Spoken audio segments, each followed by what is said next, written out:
Hello दोस्तों, welcome back to our channel Priyanka dreams. कैसे हैं आप सभी लोग? आशा करती हूँ बहुत ही अच्छे, स्वस्थ, मस्त, अच्छे होंगे। और सबसे पहले बिहार, उत्तर प्रदेश और झारखंड के मूल निवासियों को मेरी तरफ से छठ महापर्व की ढेर सारी शुभकामनाएं।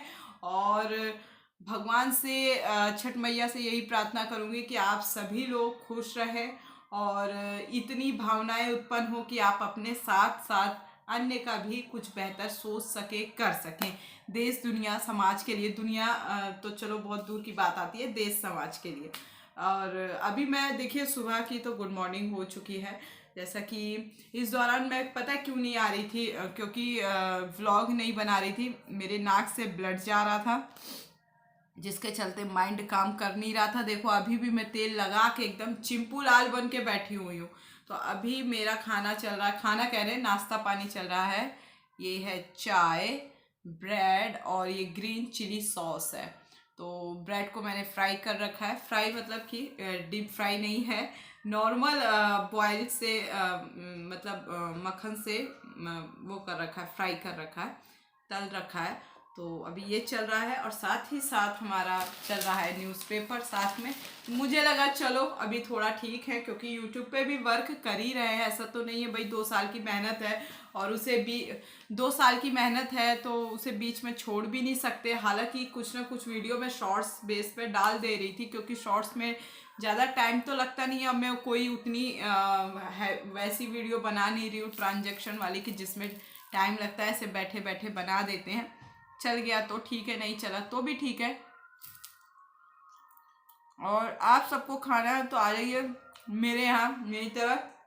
बाकी आप लोग खा ही रहे होंगे, तो आप लोग कैसे हैं ज़रूर कमेंट में, अगर आप लोग देखते हैं ब्लॉग तो कमेंट में ज़रूर लिख के बोलेंगे आप लोग कैसे हैं कैसे नहीं। तो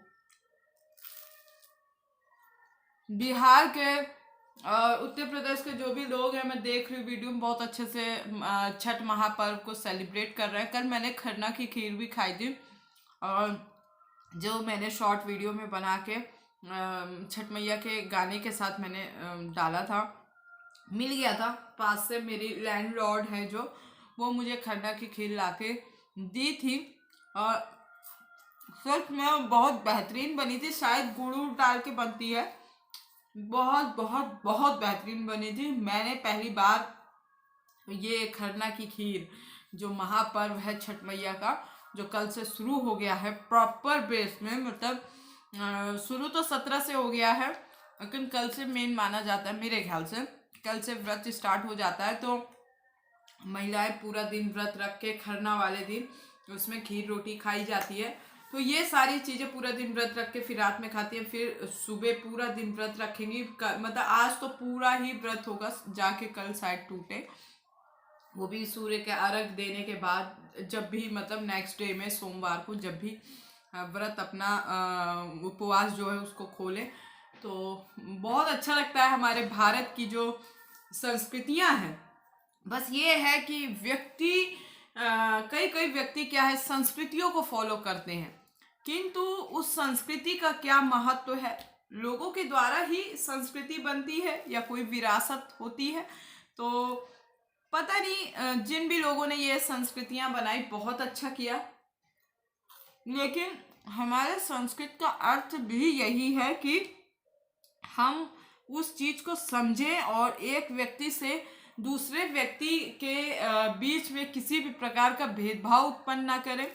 खास तौर से जो हिंदू धर्म के अंदर व्यक्ति हैं, जाति रहित सोच सोचे, मतलब जात में रह करके ना सोचे कि हाँ हम पंडित हैं, हम ब्राह्मण हैं, हम ठाकुर हैं, हम वैश्य समाज से, हम शूद्र समाज से हैं। ऐसा मत सोचे। आप एक समाज से हो, चलिए आप धर्म मान रहे हो, मैं मान सकती हूँ। धर्म का भी इतिहास ऐसा तो है नहीं कि बिल्कुल इतिहास नहीं है, साक्ष्य नहीं मिले हैं, तो है इतिहास, अच्छा खासा इतिहास है, मानिए। लेकिन इतनी हीन भावना मत रखिए कि सामने तो आप दिखा रहे हो कि हम पूछ रहे हैं, फिर पीठ पीछे घर में जाके बात वैसे कर रहे हो। क्योंकि कहीं ना कहीं मैं भी उस समाज से हूँ, तो देखती हूँ तभी मैं बोलती हूँ। मुझे ना वो चीज़ें बहुत परेशान करती हैं। अच्छे अच्छे पढ़े लिखे समाज में ये चीज़ होती है, और जब मैं डिस्कस करती हूँ दिल्ली के लोगों से या अन्य कहीं सिटीज के लोगों से, कहते हैं नहीं अब ये नहीं होता है। होता है भाई, होता है। अभी भी ऐसे क्षेत्र है जहाँ पे जाति की समस्या इतनी तगड़ी है, इतनी तगड़ी है। संविधान, कानून, पुलिस, प्रशासन सब होने के बाद भी, यहाँ तक कि प्रशासन में बैठे लोग भी ये चीज करते हुए नजर आते हैं। तो मैं देखती हूँ कि छठ महापर्व में, मैं इसलिए छठ बार बार जोड़ रही हूँ क्योंकि न यहाँ कोई पंडित है ना कोई कुछ, हर एक जाति का व्यक्ति, यहाँ तक कि धर्म और अन्य धर्म के लोगों की भी रुचि है। जो बिहार के, मैं देख रही थी कई मुस्लिम भाई बधाई दे रहे थे, कई मुस्लिम बहनें बधाई दे रही थी छठ मैया के पूजा में, और उनके गाने पे, उनके सॉन्ग पे अपनी वीडियोस भी बना रहे थे। तो ऐसा मैंने 3-4 वीडियोस देखी, बहुत अच्छा लगा। और ये चीज़ें अच्छी बात है कि जब हम एक दूसरे की संस्कृति का आदर करते हैं, सम्मान करते हैं। और बाकी देखिए वो सब राजनीति की बात होती है कि एक दूसरे को लड़वाना, वोट बैंकिंग का अपना जुगाड़ करना, ये सारी चीज़ें हैं।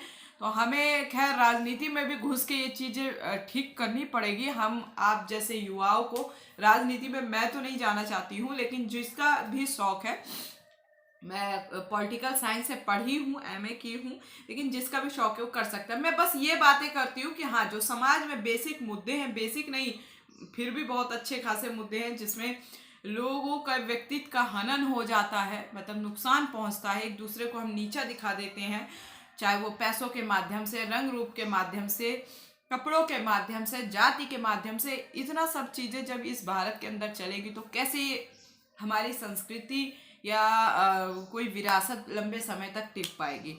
तो कहीं ना कहीं उस चीज़ का हनन होगा, उस चीज़ का छड़ाव होगा, टुकड़ों में बटेगी।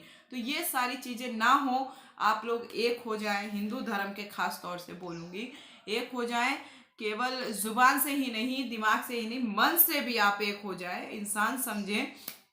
बाकी पहले का अगर इतिहास उठा के देखिए, जो व्यक्ति को आप इतने समय तक दबाते रहे हैं, जिस चीज से दूर रखे हैं, तो उस व्यक्ति के पास कोई और चारा तो बचता नहीं है। उस वर्ग के पास भाई उसको जो बेहतर लगेगा फिर वो करेगा, चाहे मांस मदिरा का सेवन करना। मांस मदिरा तो आज ब्राह्मण ठाकुर सभी कर ही रहे हैं, ब्राह्मण तक भी करते हुए नजर आते हैं।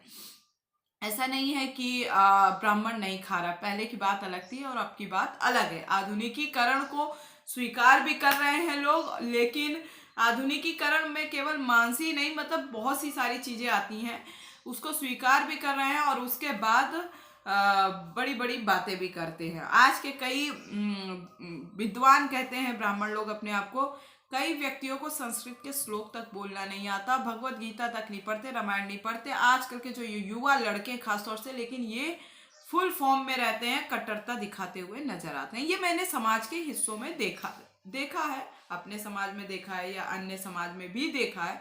तो ये चीज़ें मत करो बेटा लोगों और भैया लोगों, जो भी चाचा दादा लोगों, क्योंकि आप पढ़ाई के साथ, किताबी पन्नों के साथ जब आप एक बेहतर व्यवहारिकता के तौर पे अपने बच्चों को शिक्षा देते हैं तो वो आगे समाज में एक बेहतर काम करता है और वो हमें देखने को भी मिलता है। तो बस ये सारी चीज़ें थी। समाज में एक रूपता हो, समरसता हो, बराबरी हो, प्यार हो, सम्मान हो, एक दूसरे की समानता हो, तो मुझे, मेरा शायद सपना पूरा हो। और इतनी बड़ी आबादी है, मैं सबको तो नहीं कह रही, लेकिन हाँ, मैं जिस दायरे से जाती हूँ या बात करती हूँ तो वहाँ में ये चीज़ देखने को मुझे मिलता है कि व्यक्ति समझते हैं। पहले नहीं, कई लोग तो विरोध करते हैं, लेकिन फिर धीरे धीरे उस मुद्दे पे बात करना, पहले तो बात ही नहीं करते। सबसे बड़ी बात, हम सुपीरियर हैं, वो ये हैं, वो ऐसे हैं, ऐसा कहते हुए नजर आते हैं। लेकिन जब मैं अपने विचार रखती हूँ, चाहे थोड़ा सा नर्म से होके या फिर धीरे धीरे उनकी बेतुकी बातें सुन के थोड़ा हाई उसमें होके, थोड़ा ज़्यादा नहीं, हाई लेवल पे आके, हाई पिच पे आके, तो बोलती हूँ कि भाई ऐसे नहीं, ऐसे कितना पढ़े हो ये बताओ, पहले कितना ज्ञान है अपने ग्रंथों का, चलो जिस ग्रंथ को पढ़ रहे हो उस ग्रंथ का बताओ। पूजा रात दिन कर देने से भगवान खुश नहीं होते, भगवान खुश होते हैं आपस में हम एक दूसरे के सहयोग करेंगे, एक दूसरे के जीवन को बेहतर बनाने के लिए प्रयास करेंगे। अपने घर का, परिवार का सब करता है, करना उनका चाहिए, उनका भी चाहिए। अगर मान लीजिए किसी को भी नौकरी मिलती है या कोई इतना सक्षम हो जाता है, प्राइवेट हो सरकारी हो, तो आप अपने अपने लिए इतना करें कि हाँ बस जीवन की रोटी पानी शिक्षा स्वास्थ्य चल जाए, और बस समाज में थोड़ी सी चीज़ें जो मैनेज हो जाए, समाज में नहीं, आप ही के लिए जीवन में मैनेज हो जाए, समाज को दिखाने की ज़रूरत नहीं है। लेकिन जो चीज़ें और बच रही हैं तो वो दूसरों पे दान करें, या उनको समझाएं कि कैसे जीवन को चलाना है, उनको आगे बढ़ाने के लिए कोई उनका व्यापार खोल दें अगर सक्षम है। मैं तो अभी सक्षम नहीं हूँ। यदि मैं सक्षम होती हूँ या मेरे यूट्यूब से मैं सफल होती हूँ या जॉब मेरी होती है, तो देन मैं अपना पूरा जीवन इसी काम पे लगाने वाली हूँ। ये मेरा श्योर है और सपना है। जिस दिन भी मेरा ये सपना पूरा होगा, सच में मेरे दिल का जो एक भार है ना सीने में, वो उतर जाएगा। तो बस यही सारी चीज़ें हैं। आशा करती हूँ इस छठ महापर्व में हम जो मैं भी उत्तर प्रदेश फतेहपुर डिस्ट्रिक्ट की रहने वाली हूँ। कानपुर और इलाहाबाद के मिडिल पार्ट का हिस्सा है। जो कई फतेहपुर सीकरी समझ लेते हैं लोग, आगरा के पास वाला, पर आगरा के पास वाला नहीं। फतेहपुर कई जगह है, शायद एक राजस्थान में भी है, में भी कि बिहार में है। तो कई जगह फतेहपुर है, पर हमारा वाला फतेहपुर वीपी सिंह वाला फतेहपुर, तो जो देश के प्रधानमंत्री भी रहे हैं, तो मैं वहाँ से हूँ। और बिंदकी आप लोगों ने सुना होगा, पास में मलवा बिंदकी, तो वहाँ से। बाकी मैं आप सभी मेरे यहाँ छठ पूजा नहीं की जाती है, मेरे यहाँ क्या, मेरे क्षेत्र में नहीं की जाती है, बाकी पूर्वी क्षेत्र में उत्तर प्रदेश के की जाती है। तो सभी लोगों को एक बार फिर से इस छठ महापर्व की तहे दिल से ढेर सारी शुभकामनाएं, और आशा करती हूँ इस छठ पूजा से आप लोग बहुत बेहतर सीखेंगे और भगवान आस्था का मतलब समझेंगे कि क्या होता है। केवल रात दिन दिया दीप जलाने से कुछ नहीं होगा, वो आप करिए, वो आपकी आस्था है, लेकिन उसका अर्थ आपको कैसे निकालना है अपने जीवन में, ये भली भांति पता होना चाहिए। तो मैं अभी सभी अपने हिंदू भाई बहनों को मैं ढेर सारी शुभकामनाएं देती हूँ कि आप लोग अपने जीवन में हमेशा खुश रहें, स्वस्थ रहें और जीवन बहुत बढ़िया से जिए, सफल रहें, इतनी तरक्की मिले कि आप अपने साथ अन्य का भी कुछ बेहतर कर सकें। मिलती हूँ नेक्स्ट व्लॉग में, तब तक के लिए नमस्कार, प्रणाम, जय हिंद, जय भारत।